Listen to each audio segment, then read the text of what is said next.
നമസ്കാരം, ഏവർക്കും study Nifty മലയാളത്തിന്റെ മറ്റൊരു വീഡിയോയിലേക്ക് സ്വാഗതം. നിങ്ങൾ തംബ്നെയിലിൽ കണ്ടതുപോലെ RBIയുടെ റേറ്റ് കട്ട് വന്നു കഴിഞ്ഞു. 25 ബേസിസ് പോയിന്റ്സ് ആണ് RBI നിരക്ക് കുറച്ചത്. RBIയുടെ ഭാഗത്തു നിന്നും 25 ബേസിസ് പോയിന്റ്സ് റേറ്റ് കട്ട് ഉണ്ടായിട്ടും എന്തുകൊണ്ട് മാർക്കറ്റിൽ ഒരു റാലി ഉണ്ടായില്ല, അല്ലെങ്കിൽ എന്തുകൊണ്ട് മാർക്കറ്റ് വെള്ളിയാഴ്ച പോസിറ്റീവ് ക്ലോസ് ചെയ്തില്ല എന്നുള്ള ഒരു പ്രധാനപ്പെട്ട സംശയം നമുക്കുള്ളിൽ ഉണ്ടായിരിക്കും. ഈ ഒരു പ്രധാനപ്പെട്ട ചോദ്യത്തിന് പുറമെ ഏതൊക്കെ സെക്ടറുകൾക്കാണ്, ഏതൊക്കെ സ്റ്റോക്കുകൾക്കാണ് ഈ 25 ബേസിസ് പോയിന്റ്സ് റേറ്റ് കട്ട് ഗുണം ചെയ്യുക എന്നുകൂടി നമ്മൾ ഈ വീഡിയോയിൽ നോക്കുന്നുണ്ട്. അപ്പോൾ വളരെ പ്രധാനപ്പെട്ട ഒരു വീഡിയോ തന്നെയാണ്, അതുകൊണ്ട് വീഡിയോ അവസാനം വരെയും കാണാൻ ശ്രമിക്കുക. ഇനി ആരെങ്കിലും നമ്മുടെ ചാനൽ സബ്സ്ക്രൈബ് ചെയ്യാൻ മറന്നു പോയിട്ടുണ്ടെങ്കിൽ ദയവ് ചെയ്ത് ചാനൽ സബ്സ്ക്രൈബ് ചെയ്യുക. കൂടാതെ ഇന്നത്തെ നമ്മുടെ വീഡിയോയുടെ ലൈക്ക് ടാർഗറ്റ് 250 ലൈക്കുകൾ തന്നെയാണ്. അപ്പോൾ എല്ലാ സുഹൃത്തുക്കളും പരമാവധി ഇപ്പോൾ തന്നെ ലൈക്ക് ചെയ്തു എന്ന് ഉറപ്പുവരുത്തുക.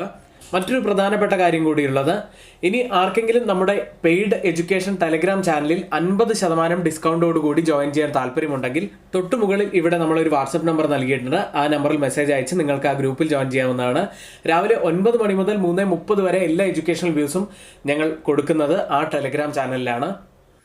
RBI 25 ബേസിസ് പോയിന്റ്സ് നിരക്ക് കുറച്ചിട്ടും വിപണി 43 പോയിന്റ്സ് ഇടിഞ്ഞാണ് വെള്ളിയാഴ്ച ക്ലോസ് ചെയ്യുന്നത്.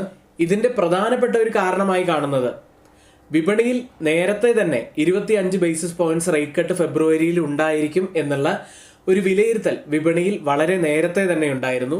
അതുകൊണ്ട് തന്നെ അതിന്റെ ഒരു റിയാക്ഷൻ ഏറെക്കുറെ കഴിഞ്ഞു എന്ന് വേണമെങ്കിൽ നമുക്ക് വിലയിരുത്താം. വിപണിയിൽ റേറ്റ് കട്ടിന്റെ ഒരു പോസിറ്റീവ് റിയാക്ഷൻ കിട്ടാത്തതിന്റെ മറ്റൊരു കാരണം ഗ്ലോബൽ അൺസർട്ടൈനിറ്റി തന്നെയാണ്. പ്രധാനപ്പെട്ട വിഷയം US ചൈന ട്രേഡ് ടെൻഷനുകൾ തന്നെയാണ്. US ചൈനയ്ക്കെതിരെ 10% താരിഫ് ഏർപ്പെടുത്തി. ചൈന തിരിച്ച് 10 മുതൽ 15% താരിഫും US-നെതിരെ ചുമത്തുകയുണ്ടായി. ഇതുകൂടാതെ US, മെക്സിക്കോ, കാനഡ തുടങ്ങിയ രാജ്യങ്ങൾക്കെതിരെ 25% താരിഫ് ഏർപ്പെടുത്തിയിരുന്നു. പിന്നീട് കാനഡ, മെക്സിക്കോ തുടങ്ങിയ രാജ്യങ്ങളുടെ ശക്തമായ എതിർപ്പ് കാരണം ഈ താരിഫുകൾ US-ന് താൽക്കാലികമായി നിർത്തേണ്ടിയും വന്നു. ഇതിനു പുറമെ മറ്റൊരു കാരണമായിട്ട് അനലിസ്റ്റുകൾ കാണുന്നത്, RBI അഗ്രസീവായിട്ട് 50 മുതൽ 75 ബേസിസ് പോയിന്റ്സിന്റെ റേറ്റ് കട്ട് വരുന്ന RBIയുടെ മോണിറ്ററി പോളിസി മീറ്റിംഗിൽ കട്ട് ചെയ്യാനുള്ള സാധ്യതകൾ കുറവാണ് എന്ന് യെസ് ബാങ്കും ഇൻട്രാനിൽ പാൻ ഉൾപ്പെടെയുള്ള അനലിസ്റ്റുകൾ പറയുന്നുണ്ട്. ഇതും ഇപ്പോഴത്തെ ഒരു നെഗറ്റീവ് റിയാക്ഷന്റെ കാരണങ്ങളായിട്ട് നമുക്ക് കാണാൻ കഴിയും. ഏതായാലും ഷോർട്ട് ടേമിലേക്ക് മാർക്കറ്റുകൾ നല്ല വോളറ്റൈൽ തന്നെ ആവാനുള്ള സാധ്യതയാണുള്ളത്. പ്രത്യേകിച്ച് US ജോബ്സ് ഡാറ്റ വെള്ളിയാഴ്ച പുറത്തു വന്നു. അതിനുശേഷം US മാർക്കറ്റുകൾ ഇടിയുകയുണ്ടായി. പക്ഷെ മീഡിയം ടു ലോങ് ടേം നോക്കുകയാണെങ്കിൽ ചെറിയ പോസിറ്റിവിറ്റി നമുക്ക് കാണാൻ കഴിയും. കാരണം ഇപ്പോഴത്തെ ഈ ഒരു RBIയുടെ റേറ്റ് കട്ട് മൂലം തന്നെ ധാരാളം സ്റ്റോക്കുകൾ ഇനി ഫോക്കസിലേക്ക് വരാനുള്ള സാധ്യതകളുണ്ട്.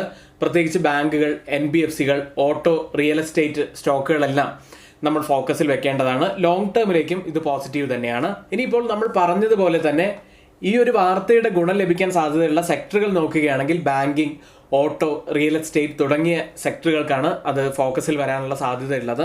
സ്വാഭാവികമായിട്ടും നമുക്കറിയാം, ഭവന വായ്പകൾ, കാർ ലോണുകൾ, ബിസിനസ് ലോണുകൾ എന്നിവയുടെ ആവശ്യം ഈ ഒരു റേറ്റ് കട്ട് മൂലം തന്നെ ആവശ്യം വർദ്ധിക്കുകയാണ് ചെയ്യുന്നത്. അതുകൊണ്ടാണ് ബാങ്കുകൾക്കും NBFCകൾക്കും ഈ ഒരു റേറ്റ് കട്ട് ഗുണം ചെയ്യുന്നത്. ഒരുപാട് കമ്പനികൾക്ക് ഈ വാർത്തയുടെ ഗുണം ലഭിക്കാൻ സാധ്യതയുണ്ട്. ബാങ്കിങ് സെക്ടർ എടുത്ത് പരിശോധിക്കുകയാണെങ്കിൽ ലാർജസ്റ്റ് പ്രൈവറ്റ് സെക്ടർ ബാങ്ക് ആയിട്ടുള്ള HDFC ബാങ്ക്, കൂടാതെ സ്ട്രോങ് റീറ്റെയിൽ ലോൺ ബുക്കും കമ്പനിക്ക് ഉള്ളത് കൊണ്ട് തന്നെ കമ്പനിക്ക് ഇത് വളരെയേറെ ഗുണം ചെയ്യാൻ സാധ്യതയുണ്ട്.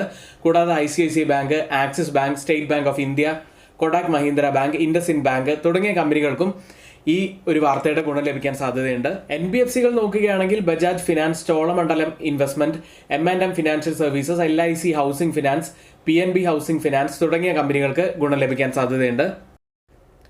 ഇതുകൂടാതെ വളരെ കുറഞ്ഞ ഇൻട്രസ്റ്റ് റേറ്റ് ആയതുകൊണ്ട് തന്നെ ഓട്ടോ, റിയൽ എസ്റ്റേറ്റ് തുടങ്ങിയ മേഖലകൾക്ക് ഇത് പോസിറ്റീവ് ആവാൻ സാധ്യതയുണ്ട്. പ്രത്യേകിച്ച് home loan, car loan, business loan തുടങ്ങിയവയുടെ ഡിമാൻഡ് വളരെയേറെ വർദ്ധിക്കാൻ സാധ്യതയുള്ളത് കൊണ്ട് തന്നെയാണ് ഓട്ടോ, റിയൽ എസ്റ്റേറ്റ് മേഖലകൾക്ക് ഇത് പോസിറ്റീവ് ആവാനുള്ള കാരണമായത്.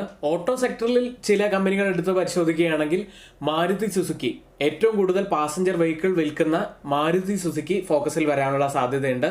കൂടാതെ ടാറ്റ മോട്ടോഴ്സ്, EV സെയിൽസിൽ മുന്നിൽ നിൽക്കുന്നത് ടാറ്റ മോട്ടോഴ്സ് ആണ്. കൂടാതെ Mahindra and Mahindra, Eicher Motors, Bajaj auto, hero MotoCorp തുടങ്ങിയ കമ്പനികളും ഫോക്കസിൽ ഉണ്ടാവാനുള്ള സാധ്യതയുണ്ട്. ഇനി റിയൽ എസ്റ്റേറ്റ് മേഖലയിലേക്ക് വന്നാൽ ലാർജസ്റ്റ് റിയൽ എസ്റ്റേറ്റ് ഡെവലപ്പർ ആയിട്ടുള്ള DLF ലിമിറ്റഡ് ഒരു ഫോക്കസിൽ ഉണ്ടാവാൻ സാധ്യതയുള്ള കമ്പനിയാണ്.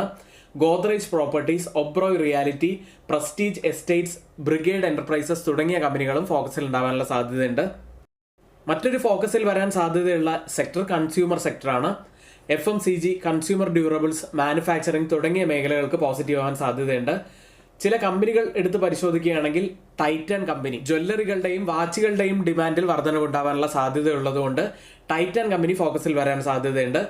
മറ്റു കമ്പനികൾ പരിശോധിക്കുകയാണെങ്കിൽ FMCG സെക്ടറിലുള്ള ഹിന്ദുസ്ഥാൻ യൂണിലിവർ കൂടാതെ ഡാബർ തുടങ്ങിയ കമ്പനികളും ഫോക്കസിൽ വരാൻ സാധ്യതയുണ്ട്. ഏഷ്യൻ പെയിന്റ്സ്, വേൾപൂൾ ഇന്ത്യ തുടങ്ങിയ കമ്പനികളും ഫോക്കസിൽ ഉണ്ടാവാനുള്ള സാധ്യതയുണ്ട്. നമുക്ക് പ്രധാനപ്പെട്ടതായി തോന്നുന്ന കുറച്ച് കമ്പനികളുടെ പേര് മാത്രമാണ് ഇവിടെ പറഞ്ഞത്.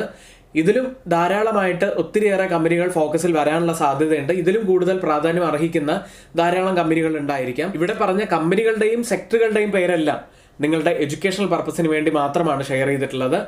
നിങ്ങൾ അത് പഠിക്കാൻ വേണ്ടി മാത്രം ഉപയോഗിക്കുക. റിയൽ ട്രേഡിംഗിലേക്ക് വരുമ്പോൾ നിങ്ങൾ കൃത്യമായി പഠിച്ചതിന് ശേഷം മാത്രം നിങ്ങളുടെ ഇൻവെസ്റ്റ്മെന്റ് ഡിസിഷനുകൾ എടുക്കുക. ഇവിടെ നമ്മൾ ഇന്ന് ഷെയർ ചെയ്ത വാർത്തകളെല്ലാം ഏറ്റവും ഓതറൈസ്ഡ് ആയിട്ടുള്ള ചില സൈറ്റുകളിൽ നിന്ന് എടുത്തിട്ടുള്ളതാണ്. മിന്റ്, ഫോർച്യൂൺ ഇന്ത്യ തുടങ്ങിയ സൈറ്റുകളിൽ നിന്നാണ് ഇന്നത്തെ ഈ വാർത്തകളുടെ കണ്ടന്റ്സ് നമ്മൾ എടുത്തിട്ടുള്ളത്. മറ്റ് ഇവിടെ പറഞ്ഞ എല്ലാ കാര്യങ്ങളും നമ്മുടെ വ്യൂസ് മാത്രമാണ്. ഒരിക്കലും അത് റെക്കമെൻഡേഷൻ ആയിട്ട് ആരും തന്നെ എടുക്കരുത്.